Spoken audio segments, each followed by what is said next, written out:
नमस्कार दोस्तों, आज के मुख्य समाचारों में आप सभी का स्वागत है। जहां पर जानेंगे कि मोदी राज में भारत में कम हुई आजादी, अमेरिकी रिपोर्ट में बड़ा दावा। वहीं जानेंगे किसान नेता राकेश टिकैत का दावा, किसान आंदोलन के समर्थन में इसी महीने होगा बीजेपी के सांसद का इस्तीफा।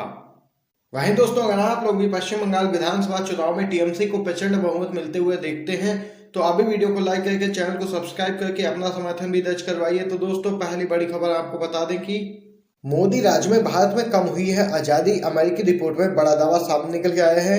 अमेरिकी थिंक टैंक फ्रीडम हाउस ने अपनी एक रिपोर्ट में कहा कि भारत में लोगों की स्वतंत्रता पहले से कम हो गई है। रिपोर्ट में कहा गया कि भारत एक स्वतंत्र देश से आंशिक रूप से स्वतंत्र देश में बदल गया है।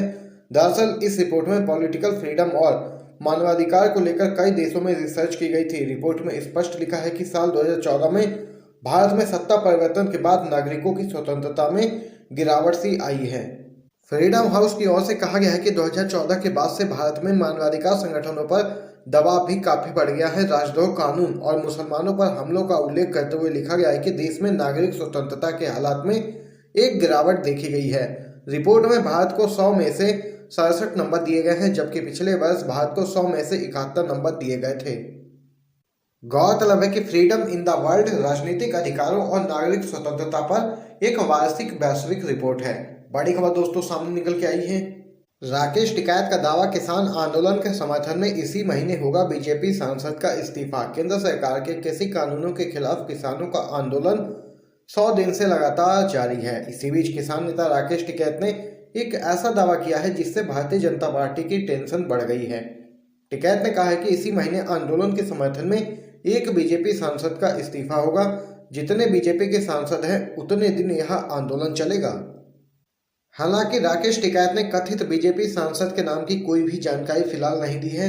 वहीं टिकैत के इस दावे के साथ ही अब अटकलों का दौर भी शुरू हो गया है। कुछ लोगों का कहना है कि इस्तीफा देने वाला सांसद यूपी का हो सकता है, जबकि कुछ लोगों का कहना है कि सांसद पंजाब या फिर हरियाणा का हो सकता है। यहाँ पर देख सकते हैं राकेश टिकैत ने यह बड़ा दावा किया है और बीजेपी की टेंशन भी बढ़ा दी है। इसी के साथ अगली खबर में जानते हैं, सपा की सरकार बनी तो हटाएंगे ईवीएम को, 350 से ज्यादा सीटें जीतेंगे, अखिलेश यादव का बड़ा दावा। समाजवादी पार्टी के राष्ट्रीय अध्यक्ष और यूपी के पूर्व मुख्यमंत्री रहे अखिलेश यादव ने एक बार फिर से योगी आदित्यनाथ पर जमकर हमला बोला है। तो वहीं ईवीएम पर भी एक बार फिर से अखिलेश यादव ने सवाल उठाए हैं। उन्होंने कहा कि समाजवादी पार्टी की सरकार बनते ही ईवीएम मशीन को हमेशा के लिए खत्म कर दिया जाएगा। अखिलेश यादव ने चुनावों में ईवीएम मशीन में गड़बड़ी बताते हुए कहा, ईवीएम पर मैं आज भी कह रहा हूं कि किसी को भरोसा नहीं करना चाहिए। अमेरिका का भी चुनाव हो गया, कई दिन तक काउंटिंग होती रही, लोगों को भरोसा बैलेट से ही आएगा। हम कार्यकर्ताओं को पूरा वोट डालने की ट्रेनिंग दे रहे हैं और सरकार बनेगी तो हम सबसे पहला काम ईवीएम को हटाने का करेंगे। अखिलेश यादव ने आगे कहा कि समाजवादी पार्टी यूपी में किसी बड़े दल से गठबंधन नहीं करेगी, छोटे दलों से गठबंधन करने पर विचार कर रही है। वहीं उत्तर प्रदेश में भाजपा इतने फासले से हारेगी जिसकी भाजपा कल्पना भी नहीं कर सकती है। समाजवादी पार्टी 350 से ज्यादा सीटें उत्तर प्रदेश विधानसभा चुनाव 2022 में जीतेगी। अखिलेश और तेजस्वी के बाद अब उद्धव ठाकरे ने दिया है ममता को समर्थन, कहा हम दीदी के साथ हैं।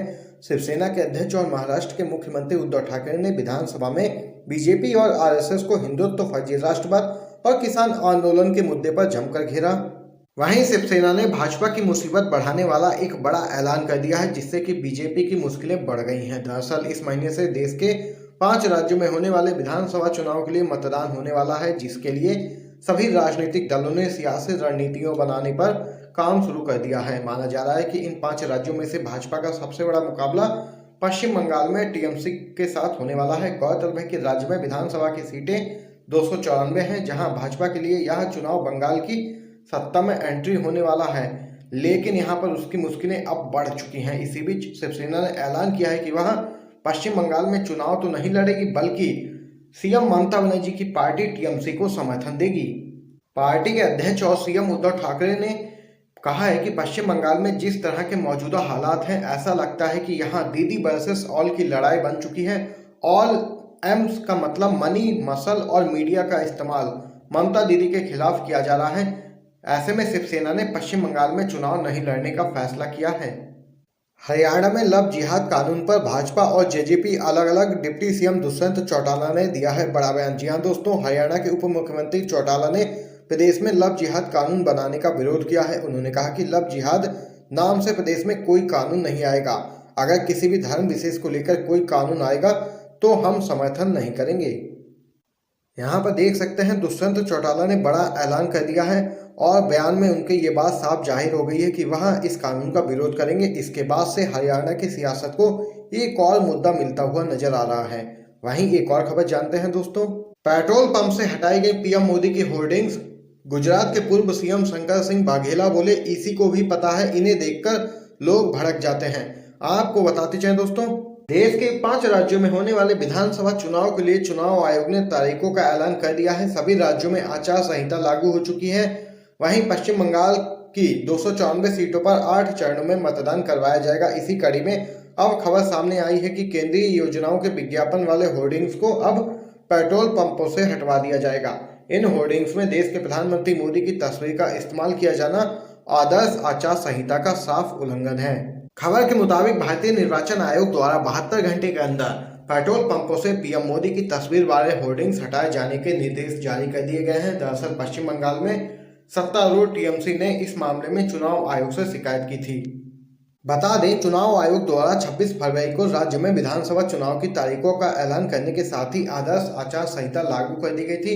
इसी मामले में गुजरात के पूर्व मुख्यमंत्री शंकर सिंह वाघेला ने भाजपा पर निशाना साधा है और एक खबर को शेयर करते हुए ट्वीट किया है, जिसमें लिखा है कि चुनाव आयोग को भी मालूम है कि अब पेट्रोल पंप पर प्रधानमंत्री का फोटो देखकर लोग भड़क जाते हैं। यहाँ पर ये बड़ी खबर दोस्तों निकल के आई है पश्चिम बंगाल से। इसी के साथ अगली खबर की तरफ चलते हैं। सरकारी संपत्ति बेचे जाने पर बोली हैं सोनिया गांधी, ये देश हित में नहीं, ये फैसला नोटबंदी और जीएसटी से भी घातक होगा। केंद्र में सत्तारूढ़ मोदी सरकार के कार्यकाल में जहां एक तरफ देश की अर्थव्यवस्था और जीडीपी पर लगातार गाज गिरती जा रही है, वहीं बीते साल से महंगाई और बेरोजगारी लगातार बढ़ रही है। इस मामले में सरकार विपक्षी दलों के निशाने पर बनी हुई है। विपक्षी दलों द्वारा लगातार ये आरोप लगाए जा रहे हैं कि भाजपा देश को गरीबी और भुखमरी के कगार पर पहुंचाने का काम कर रही है। वहीं कांग्रेस की अध्यक्ष सोनिया गांधी ने एक आर्टिकल लिखकर मोदी सरकार को इन मामलों पर चेताने का काम किया है। इस आर्टिकल में सोनिया गांधी ने कहा है कि जिस तरह से प्रधानमंत्री मोदी द्वारा देश में नोटबंदी और जीएसटी को लाने का काम किया गया था, उसी तरह से अब देश की सरकारी संपत्तियों को बेचने के कदम उठाए जा रहे हैं। ऐसे फैसले सरकार जल्दबाजी में ले रही है, जिससे देश को भारी नुकसान का सामना करना पड़ सकता है। वहीं देश के पूर्व प्रधानमंत्री मनमोहन सिंह ने भी इस मुद्दे पर जीडीपी में गिरावट आने को लेकर आगाह भी किया था केंद्र की मोदी सरकार को और सलाह दी थी, जिसे मोदी सरकार ने नकार दिया, जिसका नतीजा आज पूरा देश झेल रहा है। नोटबंदी और जीएसटी के कारण देश की अर्थव्यवस्था पूरी तरीके से चौपट हो गई है। इसके अलावा सोनिया गांधी ने देश में बढ़ रही पेट्रोल डीजल की कीमतों का मुद्दा भी उठाया है। सोनिया गांधी ने कहा कि जब अंतर्राष्ट्रीय स्तर पर कच्चे तेल की कीमतों में गिरावट आई हुई है, तो फिर भारत में पेट्रोल और डीजल की कीमत लगातार क्यों बढ़ाई जा रही है मोदी सरकार द्वारा। यहाँ पर ये बड़ी खबर निकल के आई है दोस्तों। चलिए अगली खबर की तरफ चलते हैं।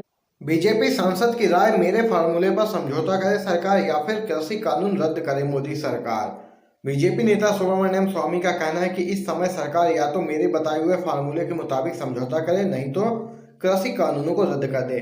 सुब्रमण्यम स्वामी ने ट्वीट किया, इस समय जब आर्थिक मंदी चल रही है, चीन हमारी जमीन कब्जा करने पर लगा हुआ है, सरकार भी जंग के लिए तैयार नहीं है और उसे राज्यों में भी चुनाव लड़ने हैं। मैं ये सलाह देता हूं कि सरकार या तो मेरे बताए 3 बिंदुओं के मुताबिक किसानों से समझौता कर ले या फिर कृषि कानूनों को रद्द ही कर दे। इससे पहले किसानों और सरकार के बीच गतिरोध के समाधान के लिए सुब्रमण्यम स्वामी ने एक सुझाव दिया था। सांसद ने कहा कि अगर सरकार इस फार्मूले को मानती है तो किसानों और सरकार के बीच चल रही समस्या का एक समाधान हो सकता है। स्वामी की सलाह है कि कृषि कानूनों को लागू करने के लिए केंद्र को गेंद राज्यों के पाले में फेंक देनी चाहिए, जिससे उसके ऊपर से दबाव हट जाए। स्वामी का कहना है कि जो राज्य कृषि कानूनों को लागू करना चाहते हैं उनको केंद्र ऐसा करने दे और जो नहीं चाहते हैं उन पर दबाव न डाले। जो राज्य कानून की मांग करें उसको ही ये कानून लागू करने दिया जाए। पंजाब विधानसभा में एक हो गए कांग्रेस और अकाली दल। भाजपा के विधायक नहीं दे पाए भाषण, किसान कानून पर विरोध। किसान आंदोलन का असर पंजाब विधानसभा सत्र में भी देखने को मिल रहा है।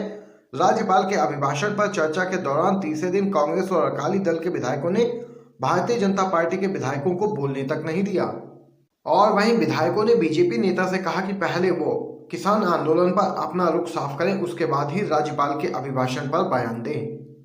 वहीं अकाली दल के विधायकों ने कृषि कानून को लेकर राज्यपाल का विरोध भी किया जमकर। विधायकों ने गवर्नर बीपी सिंह बदनौर के लिए बिछाया गया रेड कारपेट भी हटा दिया। देख सकते हैं यहाँ पर बीजेपी को एक बार फिर से जोरदार झटका लगा है पंजाब में, जहां पर पंजाब विधानसभा में एक हो गए कांग्रेस और अकाली दल किसानों के मुद्दे पर। खबर दोस्तों, पश्चिम बंगाल से गैस की बढ़ती कीमतों के खिलाफ ममता बनर्जी 7 मार्च को उत्तरी बंगाल में करेंगी पदयात्रा। पश्चिम बंगाल में चुनाव की तारीखें जैसे जैसे नजदीक आ रही हैं, वैसे वैसे राजनीतिक सरगर्मियां भी तेज होती जा रही हैं। देश में लगातार बढ़ रही तेल और गैस की कीमतों को लेकर ममता बनर्जी लगातार केंद्र सरकार पर हमलावर हैं और वहीं अब ममता बनर्जी इस पूरे मामले को मुद्दा बनाने जा रही हैं। मुख्यमंत्री ममता बनर्जी गैस की कीमतों को लेकर राज्य भर में पद यात्रा शुरू करने वाली हैं। टीएमसी लगातार डोर टू डोर कैंपेन भी कर रही है। ममता बनर्जी की पद यात्रा 7 मार्च को होगी। वहीं ममता बनर्जी गैस और पेट्रोल की बढ़ी कीमतों के मुद्दे पर बीजेपी को घेरने की लगातार कोशिश कर रही हैं और बीजेपी भी पश्चिम बंगाल में एकदम बैकफुट पर आ गई है। यहाँ पर दोस्तों आज की सभी बड़ी खबरें और मुख्य समाचार आप लोगों ने जाने हैं आपके अपने YouTube चैनल पर। अगर आपको ये वीडियो पसंद आया हो तो लाइक